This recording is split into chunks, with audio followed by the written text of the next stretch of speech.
Hello दोस्तों, आज हम पढ़ेंगे पैवलोव थ्योरी ऑफ क्लासिकल कंडीशनिंग, पैवलोव का शास्त्रीय अनुबंधन सिद्धांत। तो पैवलोव ने अधिगम प्रक्रिया को समझने के लिए एक अनुबंधित नामक सिद्धांत दिया, जिसे कंडीशनिंग रिस्पॉन्स थ्योरी भी कहते हैं। इस सिद्धांत को साधारण रूप से अनुबंधन द्वारा सीखना भी कहा जाता है, लर्निंग बाय कंडीशनिंग।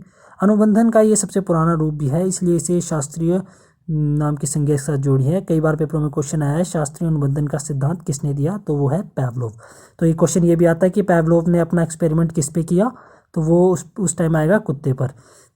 जैसे स्किनर ने चूहे पर, थॉर्नडाइक ने बिल्ली पर, इस तरह से क्वेश्चन आएगा। तो वो आगे पढ़ेंगे हम। अभी आएगा पैवलोव ने अपने जो एक्सपेरिमेंट है वो किस पे किया, वो तो उसका आएगा कुत्ते पर। तो उन्होंने अपने एक कुत्ते को भूखा रखा कुछ दिनों के लिए, और उनके पास एक एक्सपेरिमेंटल सेटअप था उनका, जिसमें टेबल जैसा कि आपको ये दिख रहा है, उसमें उन्होंने कुत्ते को बांधा और उसकी जो लार ग्रंथि थी उसका ऑपरेशन कर दिया। ऑपरेशन का मतलब उन्होंने उस लार ग्रंथि को एक परख नली के साथ जोड़ दिया, जिससे इस कुत्ते की लार को मापा जा सके। तो इस एक्सपेरिमेंट को समझने के लिए हम कुछ टर्मिनोलॉजी को समझ लेते हैं। तो सबसे पहला है अनकंडीशनल स्टिमुलस। ये क्या है? स्टिमुलस उद्दीपक कहते हैं हम इसे। तो ये वो चीज़ है जिस कारण हम क्रिया करते हैं। जैसे खाने को देख के हम उसके पास आएंगे, हमारा जी ललचाएगा। पानी को देख के हमें उसका पीने का मन करेगा। तो ये वो स्टिमुलस है जिसके कारण हम रिस्पॉन्स देते हैं। सेकंड है अनकंडीशनल रिस्पॉन्स। अनकंडीशनल मतलब कि जो अपने आप से, रिफ्लेक्स एक्शन जैसे होते हैं ना, जो अपने आप हो नेचुरली, वो कहते हैं अनकंडीशन का मतलब वो है। तो अनकंडीशनल रिस्पॉन्स वो है जो स्टिमुलस को देख के जो अपने आप क्रिया होती है। जैसे अब खाने को देख के जी ललचा जाता है, और सलाइवा जो है वो आ जाएगा मुंह में पानी आ जाता है अगर भूखे हो हम खाना देखें, तो है अनकंडीशनल रिस्पॉन्स।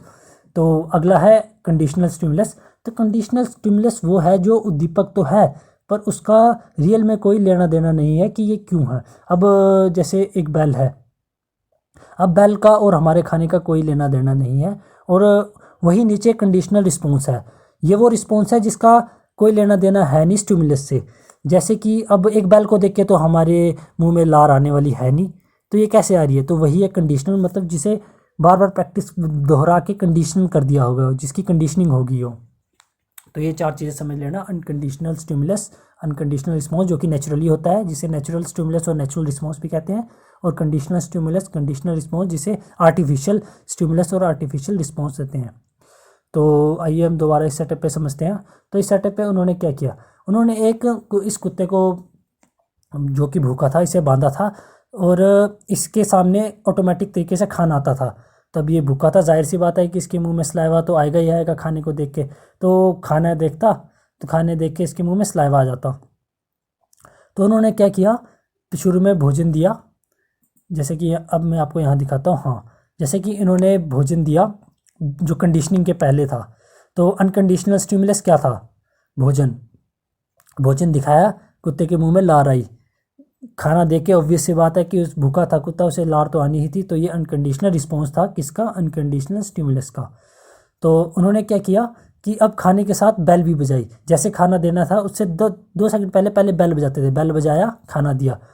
तो पहले उन्होंने सिर्फ बेल बजाई जो कि न्यूट्रल स्टिमुलस था, तो उसने कुछ रिस्पॉन्स दिया। अब बेल को देख के जाहिर सी बात है क्यों आएगा उसके मुंह में लार। तो उन्होंने बेल बजाई और उसको जो है लार नहीं आई, वो तो ऑब्वियस सी बात है। तो उन्होंने फिर क्या किया, पहले बेल बजाई फिर खाना दिया, फिर कुत्ते के मुंह में लार आने लग पड़ी। बेल बजाई, खाना दिया, कुत्ते के मुंह में लार आ गई। इस चीज़ को बार बार दोहराया गया। जब भी खाना देना था पहले बेल बजती थी, फिर खाना आता था, उसके मुंह में लार आती थी। तो अब कुत्ता जो है कंडीशनिंग होने लगी अब कुत्ते की। अब कुत्ते को ऐसा लगने लगा कि बेल बज रही है, फिर मुझे खाना आ रहा है, फिर मुंह में लार आ जा रही है। फिर एक टाइम ऐसा आता है कि सिर्फ बेल बजाते हैं और कुत्ते के मुंह में लार आना शुरू हो जाती है। उसे लगता है कि अब मुझे खाना मिलेगा। जैसे ही बेल बजी वैसे ही कुत्ते के मुंह में लार आ गई। तो इस थ्योरी में उसने क्या नोटिस करने वाली सबसे बड़ी बात क्या है कि जो नेचुरल स्टिमुलस है, जैसे भोजन वगैरह, भोजन, पानी, इस तरह का, उसको अगर हम आर्टिफिशियल स्टिमुलस के साथ जोड़ दें, तो हम आर्टिफिशियल स्टिमुलस के साथ ही वह अनुक्रिया कर सकते हैं, वह रिस्पॉन्स दे सकते हैं जो कि नेचुरल स्टिमुलस से होता है। तो मेरे कहने का मतलब ये है कि जो नेचुरल स्टिमुलस जैसे जो भोजन था जिससे कि लार उत्पन्न होना ऑब्वियस सी बात थी, उसके साथ जब हमने आर्टिफिशियल स्टिमुलस जोड़ दिया, तो बाद में कंडीशनिंग के बाद जो आर्टिफिशियल स्टिमुलस था अकेले उससे ही हम वो रिस्पॉन्स पैदा कर सकते हैं जो नेचुरल से होता है। तो ये कहते, तो इसे कहा गया अनुबंधित सिद्धांत कंडीशनिंग।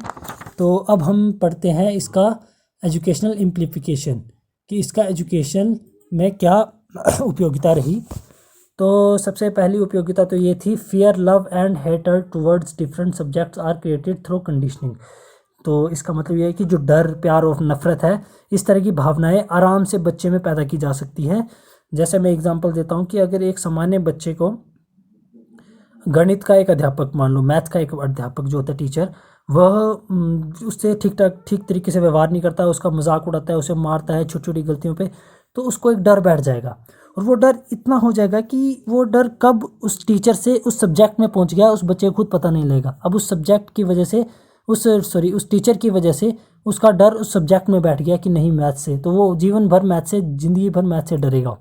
वहीं अगर वही मैथ्स अगर कोई अच्छा टीचर पढ़ाए जो कि उसकी बार बार उसको मोटिवेट करे, उसको उत्साहित करे कि हाँ आप करो करो, तो उसको मैथ से प्यार होगा, डरने के बजाय उसको मैथ्स ईजी लगेगा। और मान लो अगर वैसा ही टीचर किसी हिंदी सब्जेक्ट में हो या इजी सा सब्जेक्ट कुछ भी हो, तो वो उससे डरेगा और मैथ्स उसको ईजी लगेगा। तो इस तरह से ये अनुबंधित हो जाता है, कंडीशनिंग हो जाती है बच्चे की। Second, use of audio visual aids in teaching learning process. तो जैसे है हिंदी में कहते हैं दृश्य श्रव्य सामग्री, इसमें इस तरह की लर्निंग में भी इसकी कंडीशनिंग थ्योरी का काफ़ी महत्व है। जैसे मैं आपको समझाता हूँ कि अब एक बच्चे को समझाना हो बिल्ली, अब बिल्ली लिख के देंगे तो हम क्या करेंगे, बिल्ली के साथ बिल्ली का चित्र भी दिखाएंगे स्टार्टिंग में कि ये बिल्ली होती है। तो बच्चों को हम बार बार पढ़ाएंगे बिल्ली, फिर बिल्ली का चित्र, वो बच्चा देखेगा हाँ भी बिल्ली का चित्र ऐसा है, बिल्ली दिखने में ऐसी है। फिर इस तरह की कंडीशनिंग कर करके हम लास्ट में सिर्फ एक बिल्ली रहने देंगे, मतलब बिल्ली लिखा हुआ बिल्ली, और हम उस चित्र को हटा देंगे। तो बच्चा की कंडीशनिंग हो जाएगी। अब हम सिंपल पूछेंगे बिल्ली, तो वो पिक्चर उसके माइंड में चली गई। अब हमें पिक्चर की ज़रूरत नहीं है, जो कि हमारा नेचुरल स्टिमुलस था उसकी ज़रूरत नहीं है। तो जो आर्टिफिशियल स्टिमुलस है बिल्ली लिखा हुआ, उससे ही वो पहचान जाएगा।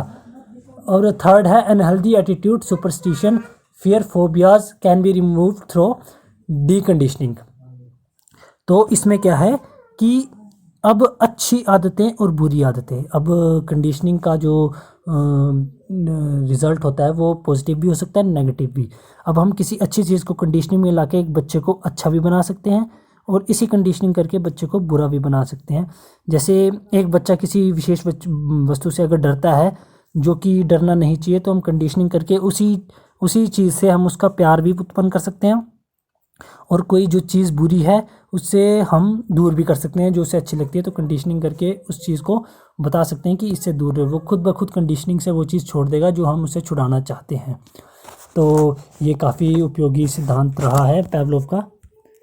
धन्यवाद, आज इतना ही।